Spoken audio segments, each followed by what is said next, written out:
said, I don't know, Daddy, like a basketball player, what all the rest of the kids wrote. He said, well, put that on the paper. Take that to school tomorrow and give it to them. Take your paper and put it in your drawer.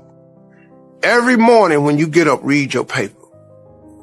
And every night before you go to bed, read your paper. That's your paper.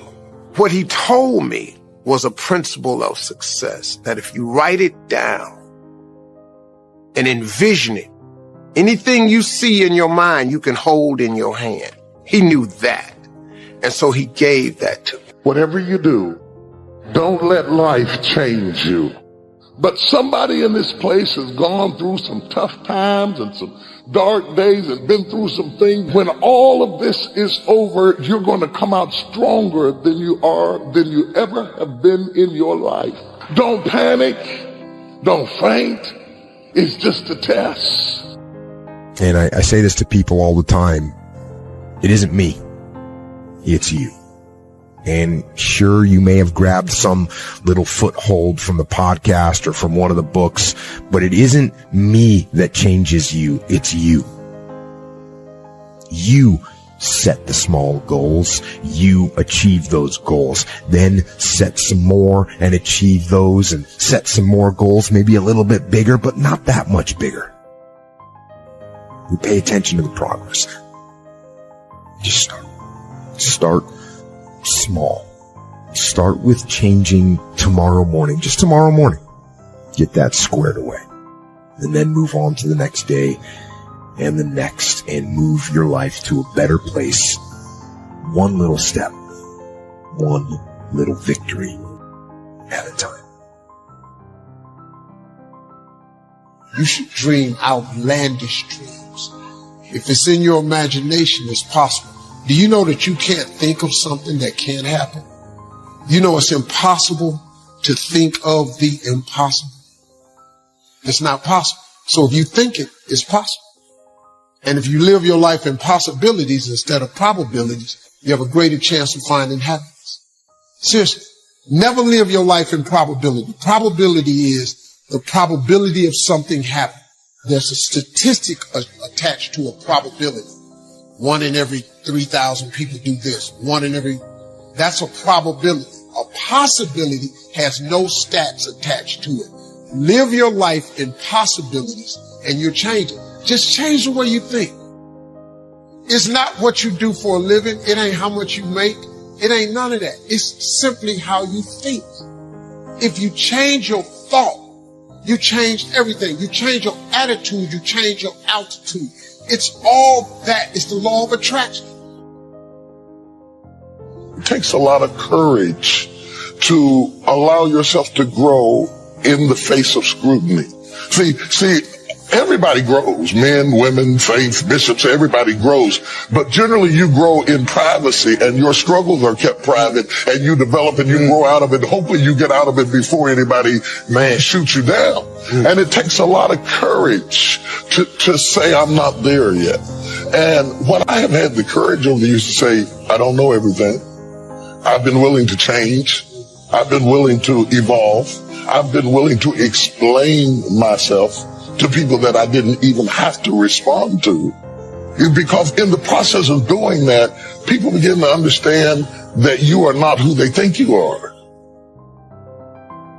If you want the future to change for you, you've got to change. If you don't change, the next 6 years of your life is going to be just like the last 6. You'll still be behind on your bills. You'll still be behind on your promises. If you will get better, everything will get better for you. What a clear message that was for me. If you'll change your philosophy, you'll change your habits, if you'll change and accept some new disciplines, if you'll turn the corner where you've been in the past, go for a new life for the future, all kinds of remarkable things will happen for you if you will change. And so most people think their life is dictated by external circumstances. They spend their entire life trying to control what is outside of them. And the fact of the matter is you cannot always control the external factors that are impacting you in your life. The good news is it's the external things in your life that do not dictate the direction or the ultimate destination of your life. That is a fallacy. Listen to me when I tell you this. External circumstances do not dictate the ultimate destination of your life. It's an internal game. You and your faith, your God, are what will control the direction of your life, not the external things that are impacting you all the time. And this identity is that internal thermostat. It sets the temperature, just like a thermostat sitting on the wall, of the conditions of your entire life.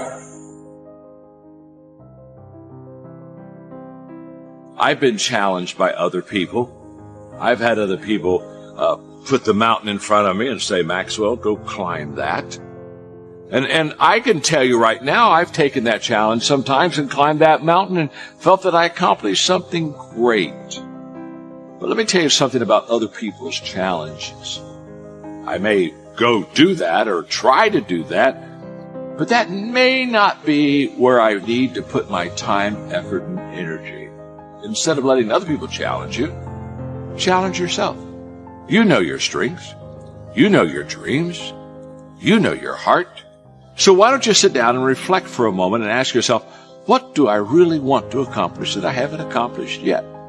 I mean, get on your agenda. Get in your area, in your space, and say, I need to challenge me. When you challenge yourself, you're challenging yourself in an area that is close to your heart, and it's who you are. In other words, the closest way to meet a challenge with a great sense of authenticity is to challenge you.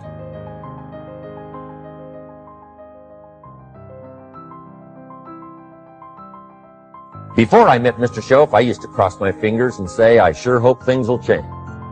I was hoping the government would change and the tax structure would change and that my boss would change and pay me more money. I was hoping that, economics would change and prices would come down. And I was hoping that circumstances would get better. And then I discovered from my teacher that those things are going to continue the same. In fact, all of those things that happen to us is kind of like the wind that blows. And the wind blows on us all. But if you just let the wind blow, I'm telling you, it won't take you where you want to go. All of us must use this wind to take us to the dreams we've got, to the equities we want, to the money we want, to the income we want, and to all the things we want our life to have. This is where we want to go, and we've got a good wind, but we must not leave our future just to the wind, just to the economy, just to the structure of the way things are happening today. Too often in life, people don't work on changing their identity. They're always working on producing external results. Have you ever known somebody who was wealthy and no longer is? Have you ever known somebody who made a bunch of money and no longer does? How about somebody who was in a great relationship and that relationship no longer exists? How about someone who got in great shape that is no longer in that shape again? If your results begin to exceed your internal thermostat, you will find a way to cool your life back down to what you believe you're worth and you're comfortable at your identity. You'll think it's coincidental. This accident happened or this appointment canceled, or it's not coincidence. All of those things have happened because you set the thermostat of your life and you've regulated what you're going to get. Isn't that incredible? That you can learn all the talents, the behaviors, the skills, the tactics, all the strategies. But if you don't alter that thermostat internally, you could have all of the skills of a 100-degree producer and you will live a 75-degree existence because you will turn the air conditioner of your life on back down to cool it where you're comfortable. It's also true, by the way, you've seen this in your own life. Maybe you've had something really good going in business before. You've got momentum. It seems like things are happening great. And then you wake up 4, 5, 6 months later and you've cooled your life, your business right back down to where it was before. It's not coincidental. You've cooled the conditions back down again. And so you've seen this happen. Maybe you got in great shape at one point, but your identity wasn't that fit a person, and you've cooled it back down to about what you're comfortable being. This is true in your faith and your relationships. So you've proven this over and over in your life, haven't you? So have I, so has every single human being. The governor on our life, the regulator of our life, is our identity, which is the internal thermostat that sets the temperature for our life. The way to find purpose is you must identify what it is that you have to be purposeful in. Right when you are struggling with what to do, who you are, what's your next move, you are in an identity crisis. You are struggling with just who you are. See, you have not discovered who you are. You have to discover who you are in order to move you forward. You need a goal, but we don't want to let your distance from the goal crush you. So you got to set up a goal, and then you got to break the goal down into parts so that you can move towards it and you have a fairly high likelihood of doing it. So that's a bit of practical, I wouldn't say advice. It's because it's better than advice. It's some practical knowledge about how to go about achieving an aim. Set a high aim, but differentiate it down so you know what the next step is, and then make the next step difficult enough so you have to push yourself past where you are, but also provide yourself with a reasonable probability of success. It's also what you do with children, right? You want to push them because they need to grow up and be more than they are, right? But you don't want to crush them with constant failure. So what you do is aim high and make the goal difficult but proximal. Who do you know that you can compare yourself to? That's easy. You. Yesterday. So here's a good goal. It's something like, well, aim high. And I really mean that. It's like, aim high, but use as your control yourself. It's like, so your goal is to make today some tiny increment better than yesterday. And you can use better. You can define better yourself. This doesn't have to be some imposition of external morality. You know where you're weak and insufficient, where you could improve. Think, okay, well, this is what I'm like yesterday. If I did this little thing, things would be just an increment better. And, well, that's a great thing because you get the ball rolling, and incremental improvement is unstoppable. You can actually implement it, and it starts to generate Pareto distribution-like consequences. It starts to compound. The goal should be, how could I conceive of my life so that if I had that life, it would clearly be worth living, so I wouldn't have to be bitter, resentful, deceitful, arrogant, and vengeful. Like, that's sort of the bottom line, right? Because that's what endless failure does to you. It's not good. And that's what life without purpose and a goal does to you as well, because life is very hard. So you think, okay, well, I need to adopt a mode of being that would justify my suffering. And you can ask yourself that question. What would make this worthwhile? I quote Nietzsche, I think, in that chapter. He said, he who has a why can bear almost any how. That's a lovely line, man. I mean, it's a lovely line. And it's really worth thinking about. So you think, well, how do I manage all this misery and suffering and futility? It's like, well, I need to figure out what I would have to do in order to make that clearly worthwhile. And so then you have your goal, and then you think, well, I need to move towards that incrementally because I'm kind of useless and can only do so much and maybe not even that. But all I have to do is be a little bit better than my miserable self yesterday. And that'll propel you forward very rapidly. And you can succeed at it, which is also really lovely. We have all heard the stories of those who had their back against the wall. They were rude and addicted or alone. They were anxious, depressed, even suicidal. They appeared at the end of their rope with no help.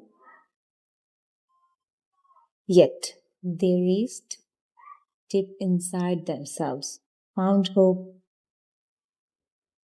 looked for way out to the other end. And of course, if they did not, so can you. Certainly, I can make the most of my day if others have gone through so much more and didn't break under the weight of it all.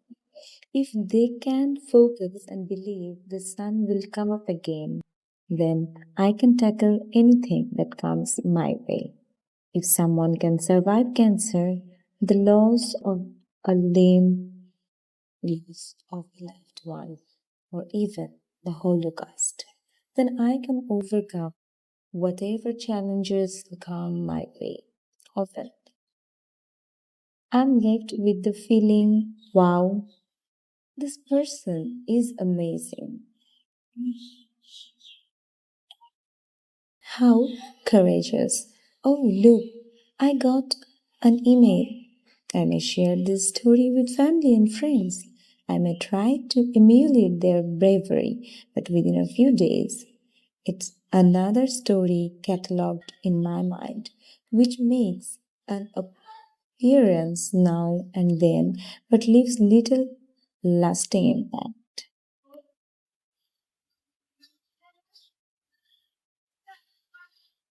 A whole lot of it. But how do you teach it? How do you develop it? How do you make it a part of you? A darkest time can come before a dawn. So stay motivated.